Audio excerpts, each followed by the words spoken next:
హరే కృష్ణ. అందరికీ భాగవతం క్లాస్ స్వాగతం. మనం నిన్న 8వ అధ్యాయం ఇంకా కుంతి మహారాణి యొక్క ప్రార్థనలను మనం ప్రారంభించాము. కొంత భాగం మనం చూసుకున్నాము. ఈ రోజు మనం కొంత భాగాన్ని ఈ రోజు మనం చూస్తాము. సో మనకి 8వ భాగం, 8వ అధ్యాయం. సో సో పాండవుల్ని ఆ వాళ్ళు కోల్పోయినటువంటి వాళ్ళ పిల్లల పరిస్థితిని చూసి వాళ్ళకి తర్పణ అర్పించిన తర్వాత కృష్ణుడు ఋషులు వాళ్ళకి ఓదార్చారు అనమాట. సో కృష్ణుడి దయ వల్ల ధర్మరాజుకి ఆయన పట్టాభిషేకాన్ని ఆయన చేసి దానికి ముందు ఒక 3 రాజసూయ యజ్ఞాలు రాజసూయ యజ్ఞాలు ఆయన చేత చేపించి ఆయన పేరు ప్రఖ్యాతల్ని దశ దిశలా వ్యాప్తింపజేశాడు. అప్పుడు కృష్ణుడు ద్వారకాకు వెళ్ళడానికి సిద్ధమవుతున్నప్పుడు ఉత్తర భయంతో పాహి పాహి మహాయోగి దేవదేవ జగత్పతే నాణ్యం భయం పశ్యే యత్ర మృత్యు పరస్పరం. ఆయన అన్నాడు, నాకు ఓ మహాయోగి జగత్పతి దేవదేవ, నన్ను దయచేసి ఈ మృత్యు నుంచి నన్ను కాపాడు అని చెప్పి నన్ను నీకు మించిన రక్షణ ఇవ్వగలిగే వాళ్ళు ఇంకెవరు లేరని ఆమె ప్రార్థించడంతో సో కృష్ణుడికి అర్థమైంది. ఒక బ్రహ్మాస్త్రం ఉత్తర వైపు ఎక్కుపెట్టారు, ముఖ్యంగా గర్భంలో ఉన్న శిశువుడిని చంపడానికి. అలాగే పాండవులు కూడా వివిధ బ్రహ్మాస్త్రాలతో వాళ్ళు కూడా మట్టు పెట్టడానికి అశ్వత్థామ అనేక బ్రహ్మాస్త్రాలు వదిలాడని మనం చెప్పుకున్నాము. అయితే వాటన్నిటిని కృష్ణుడు పాండవుల మీద వచ్చే వాటిని తన సుదర్శన చక్రంతో అలాగే ఉత్తర గర్భంలో ప్రవేశించి ఒక పరమాత్ముడిగా సో ఆ శిశువుని కూడా కాపాడడం జరిగింది అనమాట. సో ఆ విధంగా అదేం పెద్ద ఆశ్చర్యం ఏం కాదు. ఎందుకంటే బ్రహ్మాండం సృష్టించేవాడు బ్రహ్మాస్త్రాన్ని దాన్ని మట్టుబెట్టడం పెద్ద ఆశ్చర్యం కలిగించేది ఏం లేదు. సో ఆ తర్వాత ఆయన ఇంకా సో ద్వారకాకి ఆయన వెళ్ళడానికి సిద్ధమవుతున్నప్పుడు అప్పుడు కుంతి మహారాణి మళ్ళీ చూడగలమో లేదో అన్నట్టుగా కృష్ణుడిని కృష్ణుడిని కృతజ్ఞతలు చెప్తూ కృష్ణుడి యొక్క లక్షణాలు చెప్తూ సో కృష్ణుడిని ప్రార్థించడం ప్రారంభించారు అనమాట. ఆమె జీవితం మొత్తం కూడా ఏ విధంగా కృష్ణుడు ఆమెను ఏ విధంగా ఎన్ని రకాలుగా కాపాడాడు. సో అటువంటి కృష్ణుడిని అంతిమంగా ఒక కోరిక కోరుతున్నాం. అది మనం ఈరోజు చూస్తాం మనం. సో కుంతిమారుడు మొదటగా నేను ఆ భగవంతుడు నాకు తెలుసు, ఆయన నేను చూడగలను అని చెప్పడం జరిగింది ఫస్ట్ కొంత భాగం.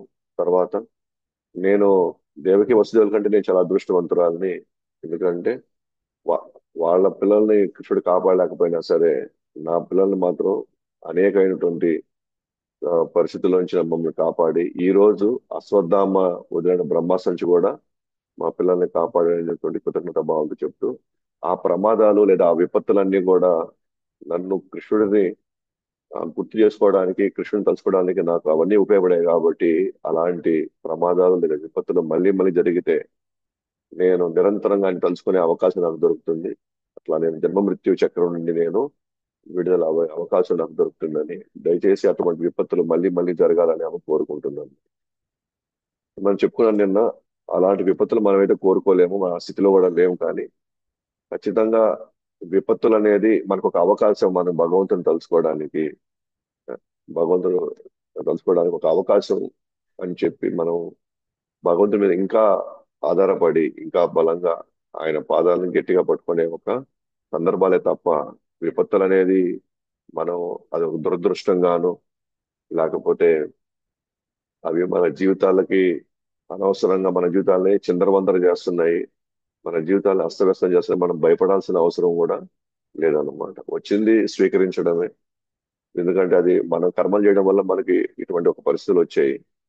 బట్ వాటిని మనం తప్పించుకోకుండా వాటిని ఒకవైపు వాటిని వాటిని తట్టుకొని భగవంతుని మీద ఆధారపడి ఇంకా ఏమైనా పరిష్కారం ఉంటే చూసుకోవాలి తప్ప మనము ఎవరెవరినో నిందించి ఎవరెవరినో వాళ్ళ మీద మనం కోప్పడి వాళ్ళని మళ్ళీ మనం ఆ, ఇబ్బంది పెట్టి మళ్ళీ మన కర్మల్లోకి మళ్ళీ మనం వెళ్ళాల్సిన అవసరం లేదు. కాబట్టి ఎటువంటి విపత్తులు వచ్చినప్పుడు ఒక్కోసారి మనము వాటిని సరైనటువంటి దృష్టిలో మనం చూడలేని పరిస్థితులు మనం ఉండకపోవచ్చు. అప్పుడే మనం ఆ, ఆధ్యాత్మిక గురువు యొక్క ఆశ్రయాన్ని మనం తీసుకొని లేదా ఉన్నత శ్రేణి భక్తుల యొక్క ఆశ్రయాన్ని తీసుకున్నట్లయితే వాటిని మనం సులభంగా వాటిని మనం దాటేయవచ్చు అనమాట. కాబట్టి ఇంకా ఇంకా ఆమె కొనసాగుతుంది అనమాట. నిజంగా భగవంతుడిని భగవంతుడిని దర్శనం చేసుకునే అర్హత ఎవరికి ఉంటుంది అని చెప్తే, ఎవరైతే నిస్సహాయ స్థితిలో ఉంటారో, ఎవరైతే ఇంకా వేరే దిక్కు లేదు అనేటువంటి భావంలో ఉంటారో, అటువంటి వాళ్ళు భగవద్ దర్శనాన్ని చాలా సులభంగా పొందొచ్చు అని చెప్పి ఆమె ఆమె తన ప్రార్థనలో ఆమె వ్యక్తం చేస్తుంది అనమాట. ముఖ్యంగా ఎవరు అర్హత సంపాదించలేరు అని అంటే ఆయన చెప్తుంది, జన్మైశ్వర్య శుత శ్రీబీర్ ఏదమాన మద పుమాన్ నైవార్హత్యభిదాతుంబై త్వం అకించన గోచరం. జన్మ శృతి జన్మ ఐశ్వర్య శృత శ్రీబీర్. ఎవరైతే ఉత్తమ జన్మల్లో పుట్టుంటారో, ఉత్తమ కులాల్లో పుట్టిన్నారో, ఎవరైతే బాగా డబ్బున్న కుటుంబంలో పుట్టిన్నారో, ఓకేనా? సో ఎవరైతే అందంగా పుట్టినారో, శృత, ఓకే, అందంగా పుట్టినారో, ఎవరైతే మంచి మంచి తెలివితేటలతో పుట్టారో, అంటే మంచి ఆ, విద్య బాగా కలిగి ఉన్నారో, ఇటువంటి వాళ్ళు అంత సులభంగా భగవంతుడిని దర్శనం చేసుకోలేరు. సో ఎందుకనంటే అటువంటి వాళ్ళు వాళ్ళకు ఉన్నటువంటి ఈ యొక్క ఏవైతే వాళ్ళకి ఈ ఈ గుణాలు ఉన్నాయో, లక్షణాలు ఉన్నాయో, అంటే వాళ్ళకి అందేయో, జన్మ శృతి శ్రీవీర్ ఐశ్వర్యం చేయో, వీళ్ళకి ఈ ఐశ్వర్యం మీద వాళ్ళ చదువు మీద ఆధారపడేటువంటి పరిస్థితి వాళ్ళకి ఏర్పడుతుంది తప్ప, అటువంటి వాళ్ళు నిస్సాయులైతే కాదు. ఎందుకంటే వాళ్ళ దగ్గర ఉన్నటువంటి ఈ వనరులతో వాళ్ళు వాటి నుంచి వాళ్ళు కష్టాల నుంచి బయటపడాలనుకుంటారు. వాళ్ళు నిస్సాయ స్థితులు కాదు, నిస్సాయ స్థితిలో లేరు వాళ్ళు.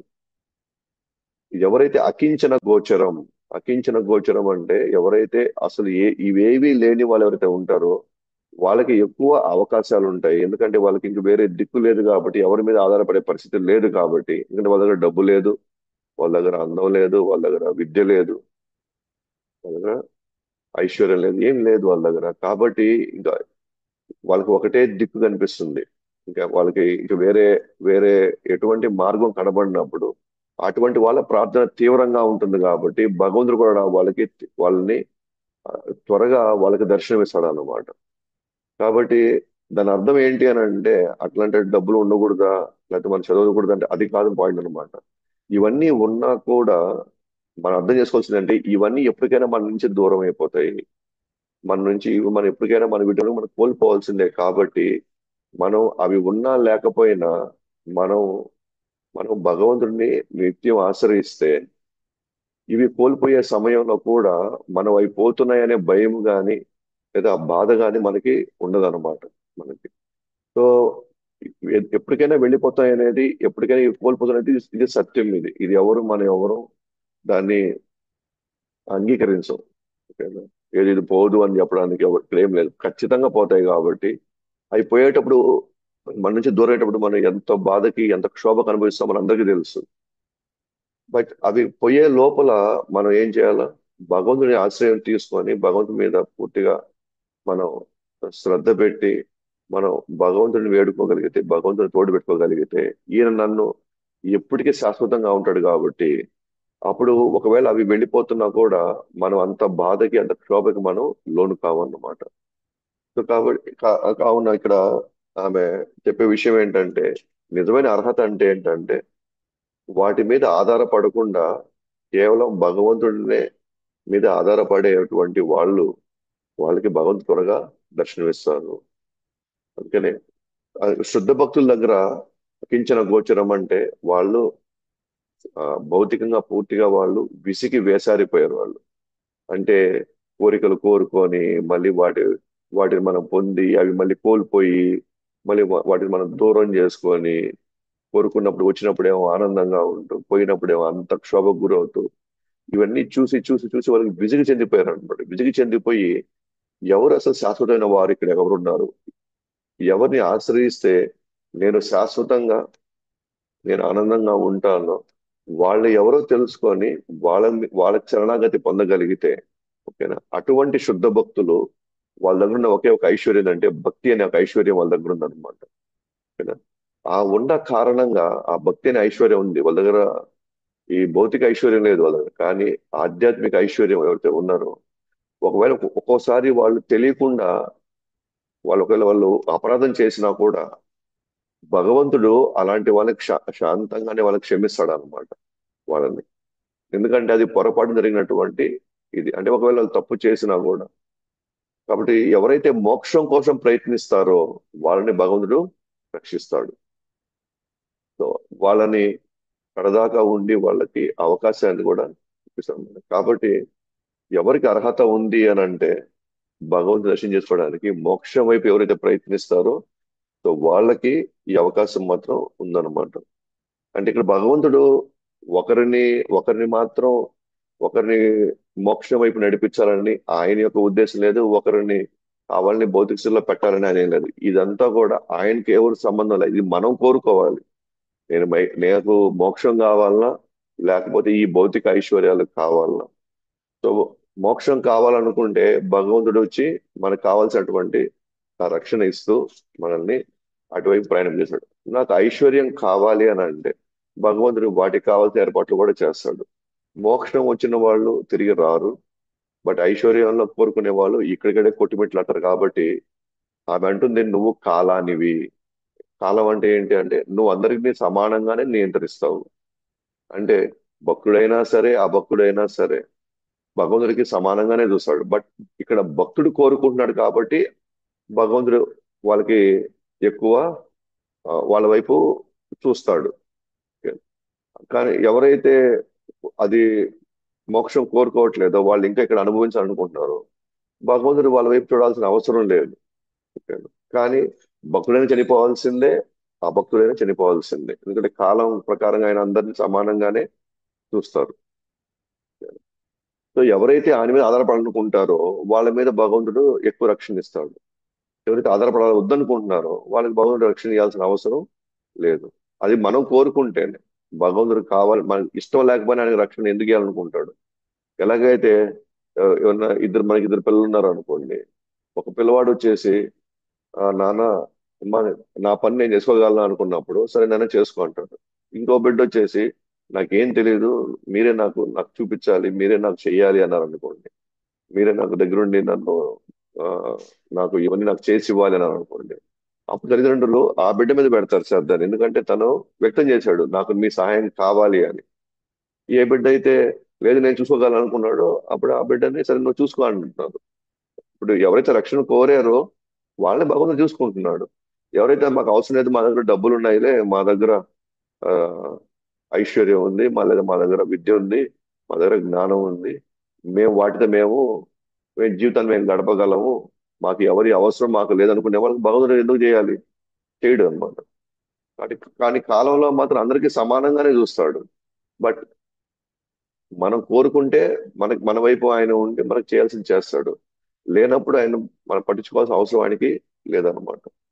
ఆ విధంగా ఆ భగవంతుడి యొక్క దర్శనానికి ఎవరు అర్హులు అని ఆమె ఆమె ప్రార్థన ద్వారా వ్యక్తం చేశారన్నమాట.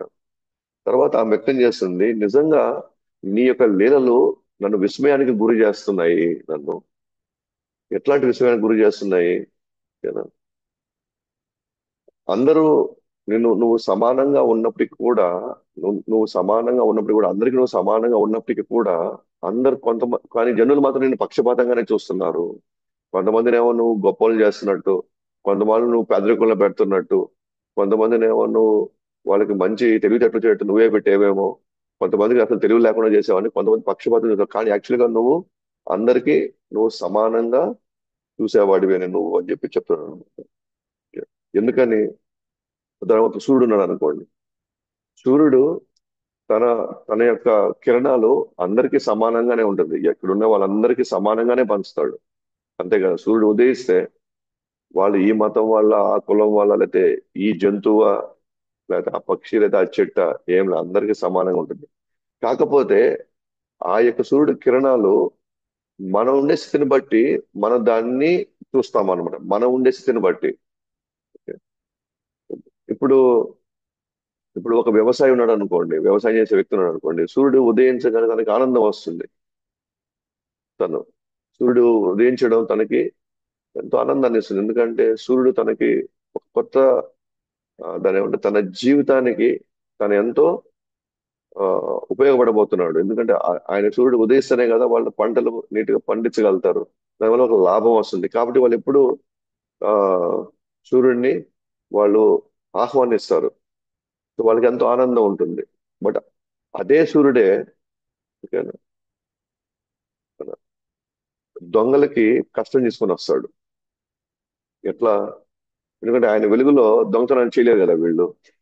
వీళ్ళు దొంగతనం చేయలేరు. అంటే ఆయన రావడం వీళ్ళు కోరుకోరు. కానీ సూర్యుడు ఉదయం ఎవరికైనా సరే 6 గంటలకి ఉదయిస్తాడు, సాయంత్రం 6 గంటలకి అస్తమిస్తాడు. ఎవరికైనా ఒకటే. కానీ కొంతమందికి అది బాధ కలిగిస్తుంది, కొంతమందికి అది ఆనందం ఇస్తుంది. బట్ సూర్యుడు మాత్రం సమానంగానే అందరికీ ఒకే విధమైనటువంటి ప్రభావం చూపిస్తున్నాడు. అంటే అలాగే భగవంతుడు కూడా యాక్చువల్గా ఆయన అందరి మీద ఒకేలాగా చూస్తారు. బట్ నేను భగవంతుని ఏ విధంగా చూస్తున్నాను అనేదే నాకు ఆయన పక్షపాతిగా కనిపిస్తాడు. ఇప్పుడు దొంగలు అనుకుంటారు ఈ సూర్యుడు కేవలం వ్యవసాయం చేసే వాళ్ళకే మంచి చేస్తున్నాడు, మాకు మాకు చెడు చేస్తున్నాడు అనుకుంటున్నాడు. సూర్యుడు అందరికీ ఒకటిగానే చేస్తున్నాడు, ఒకటిగానే చూస్తాడు. అలాగే ఇక్కడ కొన్ని దేవత లక్షణాలు కలిగిన వాళ్ళు, సత్వగుణం ఉండే వాళ్ళకి భగవంతుడు ఎప్పుడు మిత్రుడుగా కనబడతాడు. కానీ ముఖ్యంగా రజోతమో గుణం ఉండే వాళ్ళకి భగవంతుడు ఒక విధంగా ఆ, అన్యాయం చేసే వాళ్ళగా కనబడతాడు.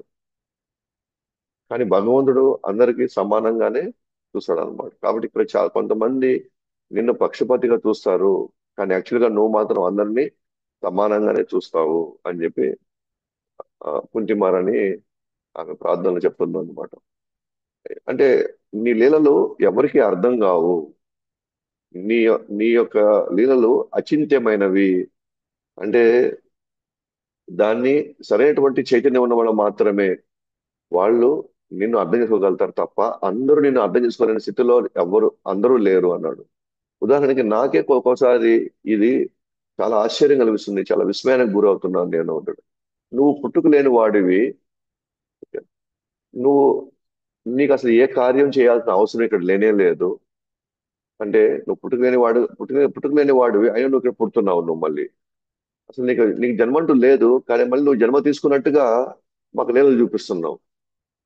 అసలు నువ్వు ఇక్కడ పొందేటివి ఏమీ లేవు, నువ్వు ఇక్కడ ఆశించేటివి ఏమీ లేవు. నువ్వు స్వయంగా ఆత్మారాముడివి. నీ ఆనందాన్ని నువ్వే నిరంతరం ఎప్పుడు నువ్వు పొందగలిగే అవకాశం నీకుంది, ఎవరి మీద ఆధారపడకుండా. అయినా నువ్వేదో ఇక్కడికి వచ్చి ఆ, వ్రజవాసుల మీద నీ ఆనందం కోసం నువ్వు ఆధారపడుతుంటగా నువ్వు కనబడుతున్నావు. నువ్వు ఎన్నో లీలలు చేస్తున్నావు. ఎందుకని? నువ్వు ఏదో ఆనందం పొందాలన్నట్టుగా. నువ్వు యాక్చువల్గా అక్కర్తే నువ్వు. నువ్వేమి కార్యం చేయాల్సిన అవసరం లేదు. నువ్వు అకర్తగా ఉన్న, అంటే నువ్వు ఇవన్నీ చేయాల్సిన అవసరం లేదు. కానీ ఏదో చాలా కార్యాలు అక్కడి నుంచి ఇక్కడ పరిగిస్తున్నావు, ఇక్కడి నుంచి అక్కడ పరిగిస్తున్నావు. బృందావనం వదిలి మథురాకి, మథురా వదిలి ద్వారకకి, ద్వారకా నుంచి మళ్ళీ హస్తినాపూర్కి వస్తున్నావు. యాక్చువల్లీ నువ్వు ఇవన్నీ చేయాల్సిన అవసరం లేదు, అయినా నువ్వు చేస్తున్నావు. ఏదో నీ సొంత వాళ్ళు ఏదో ఇక్కడ ఏదో బాగా ఇబ్బంది పడుతున్నట్టు, కష్టపడుతున్నట్టు, నువ్వేదో వాళ్ళ కోసం నువ్వు చేయాలి, లేకపోతే వాళ్ళకి ఏదో అయిపోతుందన్న భావన చేస్తావు. కానీ వాసన నువ్వు ఇవన్నీ చేయాల్సిన అవసరం లేదు. కానీ ఎన్నో కార్యాలు నువ్వు నిర్వహిస్తున్నావు. ఓకేనా? ఎట్లా ఏ రూపంలో కొన్నిసార్లు మానవుల మధ్యలో నువ్వు అవతరిస్తున్నావు, ఒకసారి జంతువుల మధ్యలో అవతరిస్తున్నావు. ఇట్లా అనేక రకాలుగా నువ్వు అవతారాలు తీసుకుంటూ అవసరం, నువ్వు తీసుకోవాల్సిన అవసరం నీకు లేదు. ఎందుకు చేస్తున్నావు ఈ పనులన్నీ? ఇది చాలా మందికి అర్థం కావట్లేదు, నన్ను కూడా విస్మయానికి గురి చేస్తా ఉంది. అలాగే యాక్చువల్లీ భయము నిన్ను చూసి భయపడుతుంది. కానీ అలాంటిది యశోదమ్మ చేతిలో కాళ్ళు చూసి నువ్వు భయపడుతున్నట్టున్నావు. సో నువ్వు భయం తెప్పించేవాడివి, మళ్ళీ భయానికి నువ్వు భయం ప్రభావంలో ఆ, నువ్వు నువ్వు ఇబ్బంది పడుతున్నావు అంటే అది నేను చాలా ఆశ్చర్యానికి గురవుతున్నాను నేను. ఇటువంటివన్నీ చూసినప్పుడు సాధారణ ప్రజలు, సాధారణ జనులు, వాళ్ళకి అసలు దీన్ని ఎలా అర్థం చేసుకోవట్లేదు, వాళ్ళకి అర్థం కావట్లేదు వాళ్ళు. ఓకేనా? కాబట్టి అసలు నీ యొక్క అవతరించాల్సినటువంటి పరిస్థితులు ఎందుకు వచ్చాయి? ఆ, ఎందుకు ఆ, నువ్వు ఇక్కడ నీ రాక దేనికోసం నువ్వు ఇక్కడ వస్తున్నావు పదే పదే? సో దాని నుంచి చాలా మంది చాలా అభిప్రాయాలు చెప్తున్నారు. భగవంతుడి ఆవిర్భావంపై వివిధ అభిప్రాయాలు చెప్తున్నారు అన్నమాట. కొంతమంది ఏమంటారంటే ధర్మరాజు లాంటి రాజులను కీర్తించడానికి, అంటే పాండవులు లాంటి వాళ్ళ యొక్క గొప్పదనం చెప్పడానికి నువ్వు వచ్చావని కొంతమంది చెప్తున్నారు. లేదా ఆ యదురాజులు యదువంశమైనటువంటి రాజులు, అంటే ద్వారకాలో ఉండేటువంటి తన వాళ్ళు, వాళ్ళ వాళ్ళ యొక్క ఆ, అలాంటి భక్తులను నువ్వు తృప్తిపరచడానికి నువ్వు వచ్చావేమో అంటున్నారు కొంతమంది. లేదా కొంతమంది వసుదేవుడు దేవకి ప్రార్థనకు సమాధానంగా నువ్వు వచ్చావని కొంతమంది అభిప్రాయం చెప్తున్నారు. లేక ఒక్కోసారి లోకక్షేమం కోసం నువ్వు గాని వచ్చావా ఒక్కోసారి అని కొంతమంది అభిప్రాయం పడుతున్నారు. లేదు, రాక్షసుని వధించడానికి ఆయన వచ్చాడు అని చెప్పేసి కొంతమంది అభిప్రాయాలు చెప్తున్నారు. లేదా కొంతమంది లేదు, బ్రహ్మ మరియు దేవతల ప్రార్థన ప్రతిస్పందన కోసమే కొరకే ఆయన అవతరించాడని చెప్పేసి కొంతమంది అన్నారు. ఇట్లా వివిధ అభిప్రాయాలు చెప్తున్నారు నువ్వు రావడానికి గల కారణం ఏంటి అనేది. బట్ నిజమైనటువంటి కారణం నాకు తెలుసు. నువ్వు వీళ్ళందరి కోసం నువ్వు స్వయంగా ఈడ దాకా రావాల్సిన అవసరం లేదు. బట్ దేనికోసం, ఏంటి నిజమైన కారణం ఏంటి అన్నప్పుడు, బద్ధజనుల యొక్క బాధలను తొలగించడానికి, శ్రవణం కీర్తనం స్మరణం అనే ప్రక్రియని పునరుద్ధరణ చేయడానికే నువ్వు వచ్చావని మాత్రం నాకు తెలుసు. నువ్వు వీళ్ళందరి కోసం కాదు, మ- మాలాంటి సామాన్యుల కోసం, మాలాంటి బద్ధజీవుల కోసం, ఎస్పెషల్ గా భౌతికంగా ఇంకా కొట్టుమిట్టలాడుతున్నటువంటి మాలాంటి వాళ్ళ కోసం, మా బాధను తొలగించడం కోసం. లేదు, మీరు శ్రవణం కీర్తనం స్మరణం అనేటువంటి ఈ యొక్క నవవిధ భక్తిలో ఉన్నటువంటి భాగమైనటువంటి ఈ ప్రక్రియల్ని నువ్వు మళ్ళీ వాటిని పునరుద్ధరణ చేయడానికి, లేదు మళ్ళీ వాటిని ప్రచారం చేయడానికి నువ్వు వచ్చావు. ఎందుకంటే వీటి ద్వారా మాత్రమే ఇక్కడ ఉన్నటువంటి బద్ధజనులు వాళ్ళు మోక్షానికి వాళ్ళు వెళ్ళేటువంటి అవకాశం వాళ్ళకి వస్తుంది. ఆ కాబట్టి నీకైతే నువ్వైతే పుట్టాల్సిన అవసరం నీకు లేదు. అలాగే నువ్వైతే ఇక్కడ వచ్చి వివిధ లీలలు చేయాల్సిన అవసరం నీకు అసలేనే లేదు. అయినా నువ్వు వచ్చి చేస్తున్నావు అని అంటే, నువ్వు కేవలం ఇక్కడ ఉన్నటువంటి బద్ధజీవుల్ని విడుదల చేయడానికి, వాళ్ళు శాశ్వతంగా ఇక్కడ నుంచి బయటపడడానికి, ముఖ్యంగా భక్తి విధానాల్ని, నవవిధ భక్తి ప్రక్రియల్ని నువ్వు మళ్ళీ వాటి యొక్క ప్రాముఖ్యతను నువ్వు చెప్పడానికి, వాటిని వాటిని ఆ, బద్ధజనులు సామాన్య వ్యక్తులు వాటి ద్వారా వాళ్ళు శాశ్వతంగా ఇక్కడ నుంచి బయటపడడానికి నువ్వు వివిధ ఆచార్యులు, వివిధమైనటువంటి శాస్త్రాలని నువ్వు ఇక్కడ పంపిస్తూ మాలాంటి వాళ్ళని నువ్వు తిరిగి నీ వైపు ఆకర్షించడానికే నువ్వు ఇక్కడికి వస్తున్నావు. నువ్వు ఇక్కడ జన్మ తీసుకుంటున్నావు. ఇక్కడ నువ్వు వివిధమైనటువంటి ఆ, కార్యాలు లీలలను నిర్వర్తిస్తున్నావు. కాబట్టి నిజమైనటువంటి బాధలు తొలగడం కోసమే శ్రవణం అనే ప్రక్రియ ద్వారా నీ పాద పద్మ దర్శనం మనకు దొరుకుతుంది. శ్రవణంతో స్టార్ట్ అయ్యి నామ రూప గుణ లీలలు. ఫస్ట్ నామంతో మనం శ్రవణం చేసుకుంటూ ప్రారంభిస్తే, శ్రవణం కీర్తనం చేస్తే నెమ్మదిగా ఆయన రూపం మనకి దర్శనం అవుతుంది. తర్వాత ఆయన గుణగణాలు మనకి పూర్తిగా మనం వాటిని ఇష్టపడతాం అన్నమాట. తర్వాత ఆయన లీలల్లో మనం పూర్తిగా నిమగ్నం అవుతాం. సో శ్రవణ అనే ప్రక్రియతో స్టార్ట్ అయితే అంతిమంగా వాళ్ళు ఖచ్చితంగా రేపు నువ్వు దర్శనం ఇప్పిస్తావు. కాబట్టే నువ్వు ఈ శ్రవణం కీర్తనాన్ని ఉధృతంగా ప్రచారం చేయడానికి, వాటి యొక్క ప్రాముఖ్యత చెప్పడానికి నువ్వు మళ్ళీ ఎడకి వచ్చావు అని చెప్పి, అందువల్ల నువ్వు ఈ యొక్క నీ యొక్క జన్మ యొక్క అంటే నీ యొక్క అవతారం యొక్క రహస్యం ఇదే అన్నమాట అని చెప్పేసి ఆ కుంతిదేవి ఆమె ప్రార్థనలో కృష్ణుడికి విన్నవించుకుంటుంది అనమాట. కాబట్టి ఆమె ఏమంటుంటుందంటే ఇంకా ఆ, అదే శృణ్వంతి గాయంతి గృణంతి అభిక్షస స్మరంతి నందంతి తవే హితం జనః తా ఏవ పశ్యంతి అచిరేణ తావకం భవ ప్రవాహు పరమం పదాంబుజం. నువ్వు శృణ్వంతి గాయంతి గృణంతి, నువ్వు ఈ ప్రక్రియలను మొదలు పెట్టావు అది ప్రచారం చేయడానికి, ఇది అందరికి చేరాలనే భాగంలో. శృణ్వంతి వినడం, కీర్తించడం, స్మరంతి నంది, ఇవన్నీ కూడా బద్ధజనుల మధ్యలోకి నువ్వు వాటిని ఆ వెళ్ళేలాగా నువ్వు నీ యొక్క అవతారాన్ని నువ్వు తీసుకున్నావు. ఎవరైతే ఈ ప్రక్రియలతో వాళ్ళ జీవితాలను గడుపుతారో వాళ్ళు భవప్రవాహో పరమం పదాంబుజం, వాళ్ళకి నీ పాదదర్శనం వాళ్ళకి అంతిమంగా వాళ్ళకి అందుతుంది. కాబట్టి ఆ నువ్వు ఇక్కడ జన్మించావు, వివిధ లీలలు నువ్వు గావిస్తున్నావు. మళ్ళీ మరి ఆమె అంటుందన్నమాట, ఈ రోజు నువ్వు ద్వారకా వెళ్తున్నావురా, ఈ రోజు మీరు ద్వారకా వెళ్తున్నారా, మీ సాంగత్యం మాకు చాలా అవసరం అని కుంతి మహారాణి అభ్యర్థన పెడుతుంది. ఇప్పుడు ఎందుకు వెళ్తున్నారు? ఇప్పుడు మాకు మీ యొక్క సాంగత్యం మాకు కావాలి. మేము మీ మీద పూర్తిగా ఆధారపడి ఉన్నాము. ఎందుకంటే ఇప్పుడు మాకు చాలా మంది శత్రువులు ఉన్నారు తెలియకుండా. సో మాకు చాలా మంది శత్రువులు ఉన్నారు. కాబట్టి మీ యొక్క అవసరం మాకు ఇంకా ఇంకా మాకు ఇప్పుడు ఎక్కువ ఉంది మాకు అని చెప్పి ఆమె అంటే మాకు మీ యొక్క సాంగత్యం ఇంకా ఎక్కువ కావాలి మాకు అంటే.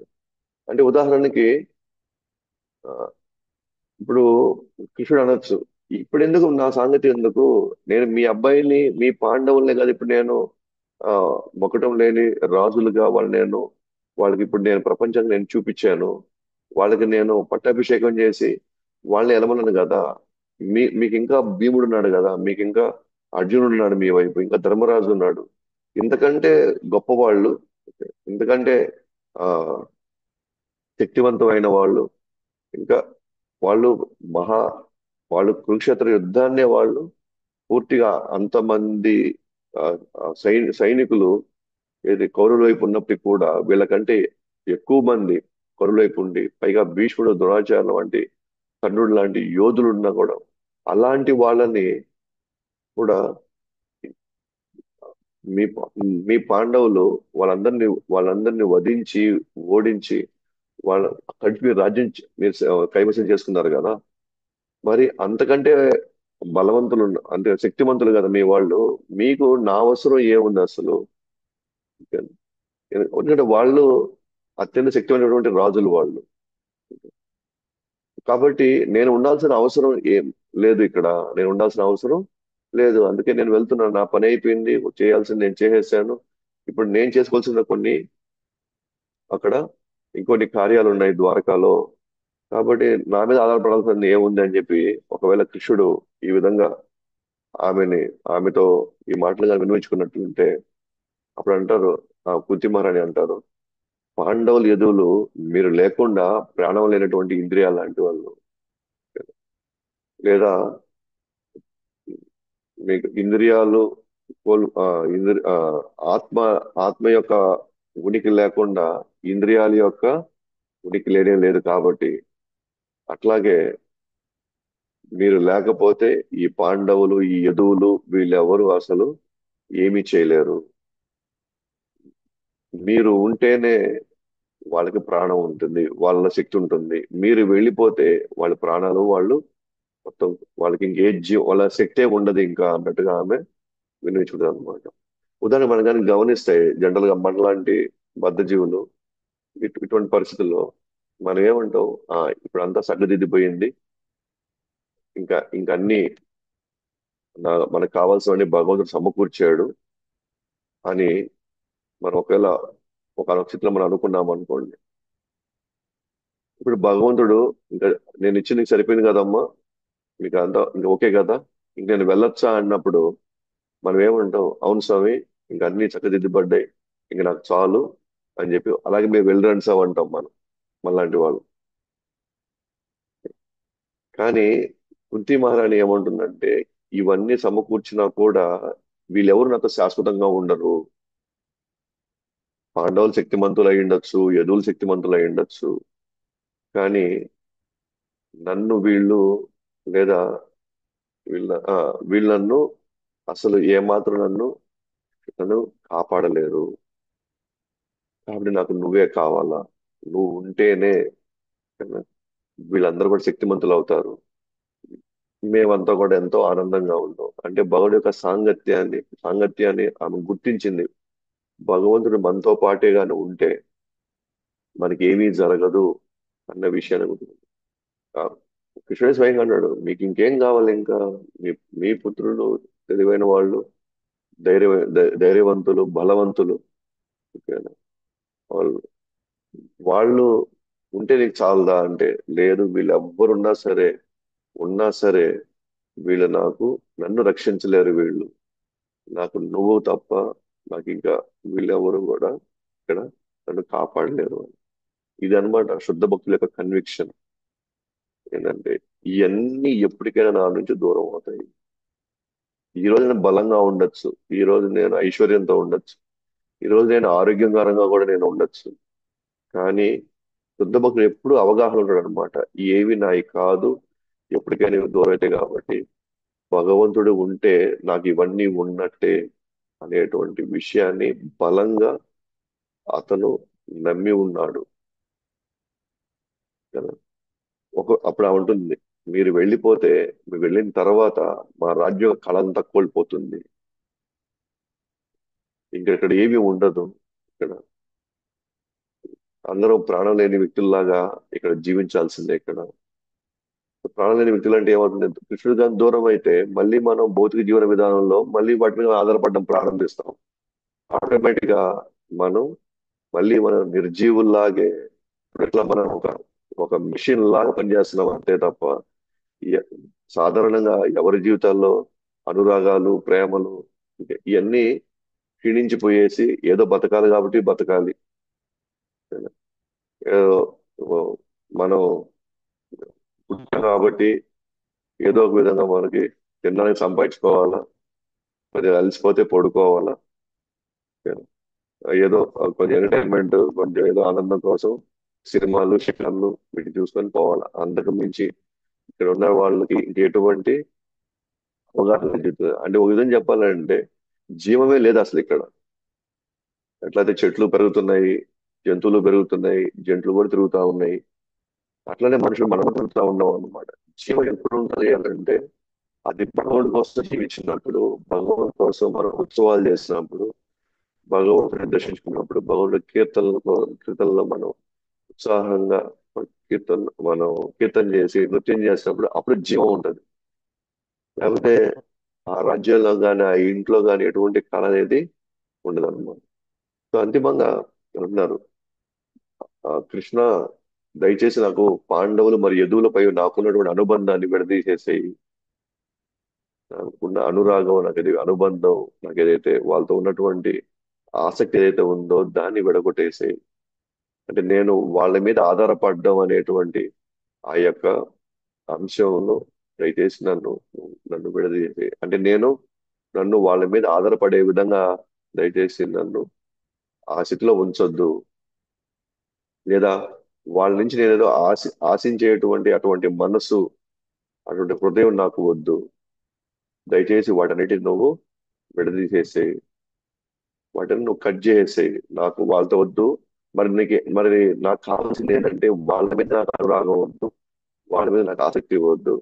నాకు నాకు అనుబంధం నీతో మాత్రమే ఉండాల. ఎట్లయితే గంగకి సముద్రంతో ఉన్నట్టు. అంటే గంగ ఎక్కడ పుట్టింది, కదా? ఎక్కడి నుంచి ఎక్కడ దాకా ప్రవహిస్తా వస్తుంది సముద్రంలోకి. మధ్యలో ఎన్ని ఎన్ని దానికి గంగ ప్రవహించడానికి ఎన్ని అవాంతరాలు ఉన్నాయి మధ్యలో. ఎక్కడో గంగోత్రి దగ్గర అది స్టార్ట్ అయ్యి వచ్చి ఎక్కడో బంగాళాఖాతంలో పోయి కలుస్తా ఉంది. మధ్యలో ఎన్ని కొండలు, ఎన్ని కోనలు, ఎన్ని చెట్లు, ఎన్నెన్ని ఆ, మధ్యలో వచ్చే అనేకమైనటువంటి ఆటంకాలన్నిటి కూడా ఎక్కడ ఆగదు, ఎక్కడ పక్కకి వెళ్ళట్లేదు, ఎక్కడ ఎటువంటి విషయాల పట్ల ఆసక్తి చూపించట్లేదు. డైరెక్ట్ గా ఎన్ని వచ్చినా సరే కిందో మీదో పక్కన ఎక్కడో కదా ప్రవహించి ప్రవహించి ప్రవహించి, ఎట్లాగైతే గంగ వెళ్ళి ఆ సముద్రంలోకి వెళ్ళి అది కలుస్తుందో, అలాగే నా మనసు కూడా ఎవరి మీద పోకుండా, ఎవరి మీద ఆధారపడకుండా, ఓకేనా? లేదా ఏ మాయలోకి పోకుండా నా మనసు నీతోనే, నీ యొక్క పాదపద్మాల మీద చేరాలి, దాని గురించి మాత్రమే తలుచుకోవాలి. కాబట్టి నా అనుబంధం నీతో మాత్రమే ఉండాలని చెప్పేసి ఆమె ఆమె యొక్క కోరిక అవుతుంది. ఇది ఆమె కోరుకునే కోరిక. రేపు భగవంతుని పోనీయట్లేదు. ఎంతమంది ఉన్నా సరే, అందుకే నేను అనేది జన్మ ఐశ్వర్య శృతశ్రీ బేర్ ఇది ఉన్నా కూడా ఆమెకి, నాకు ఇవన్నీ కూడా ఏమాత్రం నన్ను శాశ్వతంగా, నన్ను ఆనందంగా తృప్తికరంగా ఉంచలేవు. మనకు ఎవరైనా ఉన్నారు అంటే అది నువ్వే. నువ్వు తప్ప నాకు ఇంకెవరు ఇక్కడ లేరు అని పూర్తి అవగాహనతో, సంపూర్ణ జ్ఞానంతో ఆమె యొక్క జీవితం మొత్తం మనకి నిదర్శనం అన్నమాట. ఆమె జన్మలో ఆమెకేంటి కుంటిమారాని, ఓకే, ఆమె అందము మనకు చెప్పాల్సిన అవసరం లేదు. ఓకేనా? ఆమె తెలివితేటలను ఎలా చెప్పగలుగుతున్నావు? ఒక కుటుంబాన్ని మొత్తాన్ని, అంటే పాండురాజు చిన్నప్పుడు చనిపోతే, పిల్లలు చిన్నప్పటి నుండి చనిపోతే వాళ్ళని పెంచిన విధానం, వాళ్ళని సంస్కారవంతంగా, వాళ్ళని వాళ్ళకి ఆ భక్తి కలిగేటట్టుగా, అది తెలివితేటలు.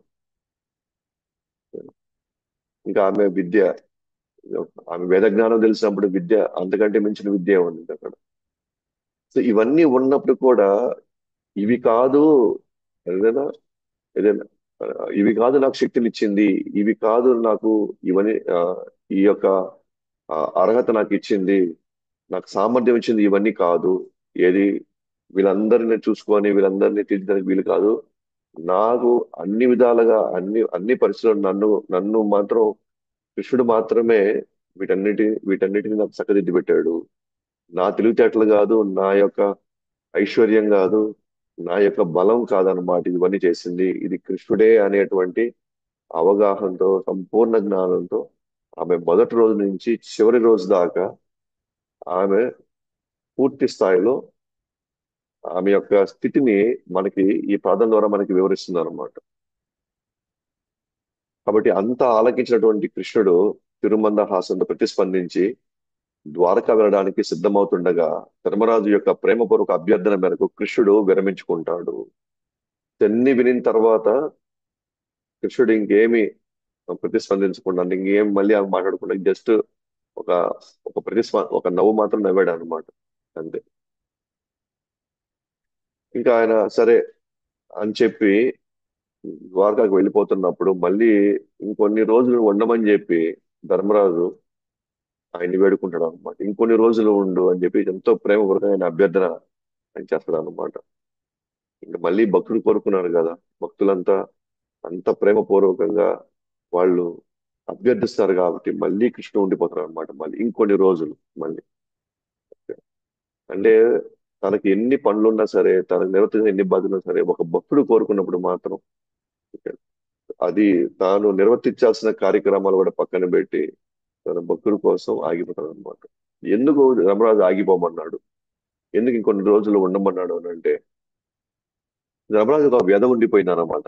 ధర్మరాజుకి ఏంటి ఆ వ్యధ అంటే, ధర్మరాజు యుద్ధంలో మరణించిన వారి పట్ల తలుచుకుంటూ ఆందోళన వ్యక్తం చేస్తామాట. అంటే ఇదంతా నా వల్లే జరిగింది, నా వల్లే ఇంతమంది, ఇప్పుడు ఇంతమంది కుటుంబాలు కోల్పోయారు, అంతా అస్తవ్యస్తం చేశారు.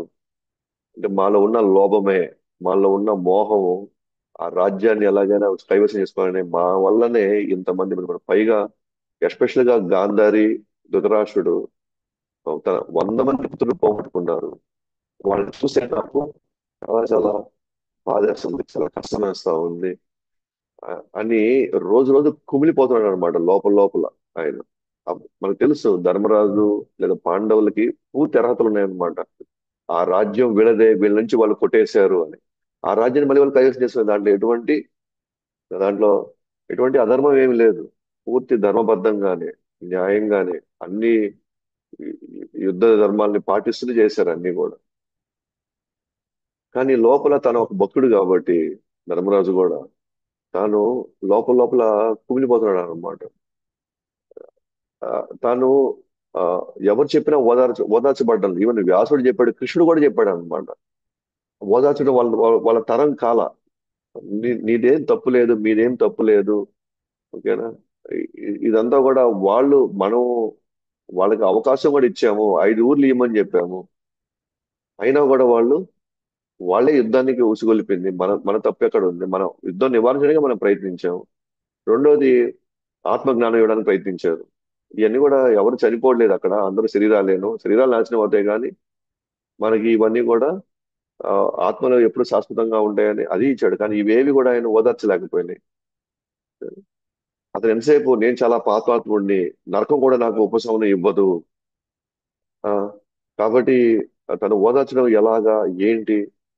ఆ, తాను రోజు రోజుకి కుమిలిపోతున్నాడు ధర్మరాజు. అందువల్ల ఆ కృష్ణుడిని కొన్ని రోజులు ఉండమన్నాడు అనమాట. నువ్వు ఉంటే నాకు కొంచెం ఇంకొంచెం ఎంతో కొంత నాకు ఒక ధైర్యంగా ఉంటుంది అని చెప్పి.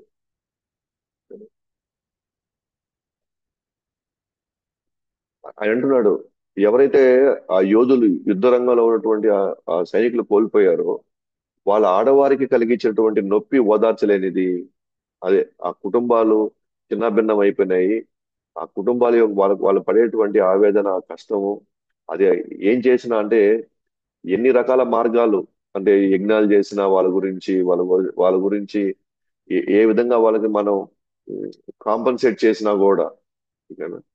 ఆ, వాళ్ళని చంపడం అనేది మనం సమర్థించలేము, వాళ్ళని ఓదార్చలేము. అలాగే వాళ్ళ వాళ్ళని పెద్దవాళ్ళని చంపి మనం సమర్థించుకోలేము అని. కాబట్టి ఆయన అంటున్నాడు, ప్రాయశ్చిత్తం కోసం ఎన్ని మార్గాలు ప్రయత్నించినా సరే మనుషులు చంపడం మాత్రం సమర్థించలేము. కాబట్టి అంటే లోపల లోపల ధర్మరాజు ఏ- ఆ, ఏం ప్రయత్నం చేసి ఎటువంటి ఏ పరిష్కారం ఇవ్వగలం వాళ్ళకి అని వాళ్ళ గురించి చాలా ఆవేదనతో ఆ ఆయన లోపల లోపల బాధపడుతున్నారు అనమాట.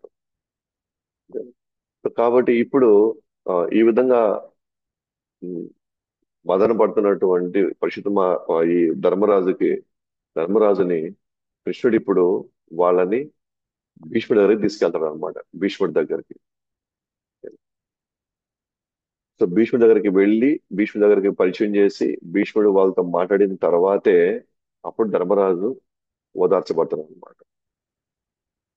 అయితే రేపు చూస్తాము, కృష్ణుడు వ్యాసుడు కూడా మాట్లాడిన తర్వాత కూడా ఓదార్చ ఓదార్పు కలిగినటువంటి మన ధర్మరాజుకి భీష్ముడు చెప్పిన మాటలతో ఆయన ఎలా ఓదార్చబడ్డాడు. అంటే భీష్ముడి కంటే అసలు ఆ జ్ఞానాన్ని ప్రసాదించిందే కృష్ణుడు. వ్యాసుడికి ఆ జ్ఞానం ప్రసాదించింది కృష్ణుడే. మరి కృష్ణుడు ఓదార్చినా కూడా ఆయనకి ఓదార్పు రాలేదు అని అంటే మరి భీష్ముడు చెప్పినప్పుడు మాత్రం ఆయన ఆయన ఓదార్చబడ్డాడు. అంటే ఎందుకు కృష్ణుడు తను చెప్పిన మాటలే తన ఓదార్పు ఆయన కలిగించలేదా? ఓకేనా? అంటే ఆయన జ్ఞానం సాధారణ జనులకి ఓదార్పు ఇవ్వలేకపోయినప్పుడు మరి భగవద్గీత, మరి ఆయన ఇచ్చిన భగవద్గీత మాత్రం అందరి కష్టాలను తీర్చగలుగుతుంది భగవద్గీత. మీ ఏ సమస్య అయినా సరే భగవద్గీతలో పరిష్కారం ఉంది అని మనం ఎందుకు ప్రచారం చేయాలి అప్పుడు? మీరు ఏ సమస్య అయినా సరే, ఏ కష్టమైనా మీరు చెప్పండి, దాంట్లో భగవద్గీతలో పరిష్కారం ఉందని మనం బలంగా మనం ప్రచారం చేస్తున్నాం కదా. మరి అలాంటప్పుడు ధర్మరాజు యొక్క బాధని అది తీర్చలేకపోయిందా? అంటే కృష్ణుడు చెప్పింది భగవద్గీత అర్జునుడికి. మరి మరి భగవద్గీత అర్జునుడి మీద పనిచేసింది కానీ ధర్మరాజు మీద పని చేయకపోతే అంటే ఇది కొంతమంది మీద మాత్రమే పనిచేస్తుందా భగవద్గీత? ఇంకొంతమంది మీద పని చేయదా? అలాంటప్పుడు భగవద్గీత అందరికీ పరిష్కారం ఇస్తుంది. అన్ని సమస్యలకి ఇక్కడ మనకి ఆ సమాధానం దొరుకుతుంది అని మనం ప్రచారం చేయడంలో వాళ్ళ ఉద్దేశం ఏంటి? నిజంగా కృష్ణుడు ఇచ్చేటువంటి పరిష్కారాలు అది అందరికీ పరిష్కారం ఇస్తాయా? అది ఎందుకు కృష్ణుడు తన మాటలు మాత్రం అక్కడ ఓదార్పునివ్వలేదు, కానీ భీష్ముడు ఇచ్చినటువంటి మాటలు ఓదార్పు కలిగించగలిగిన కలిగించడానికి కలిగినటువంటి గల కారణాలు ఏంటి అని రేపు చూద్దాం మనం. ఓకేనా? సో భీష్ముడి యొక్క ఆయన ఆయన యొక్క ఆయన యొక్క ప్రార్థనలు ఏంటి, ఆయన యొక్క మనోభావాలు ఏంటి, ఆయన యొక్క లీల, ఈ ఈ లీల యొక్క వెనుక ఉన్న రహస్యం ఏంటనేది రేపు చూస్తాం అనమాట. అది ఇక్కడితో ఈరోజు ఈ సెషన్ ని మనం కంప్లీట్ చేస్తున్నాము. సో రేపు మళ్ళీ మనం భీష్ముడి యొక్క కథతో రేపు మరి కలుస్తాము. శ్రీమద్ భాగవతం की जय, अनंत कोटि वैष्णव वृंद की जय, जगत गुरु श्रील प्रभुपाद की जय, निताय गौर प्रेमानंदे।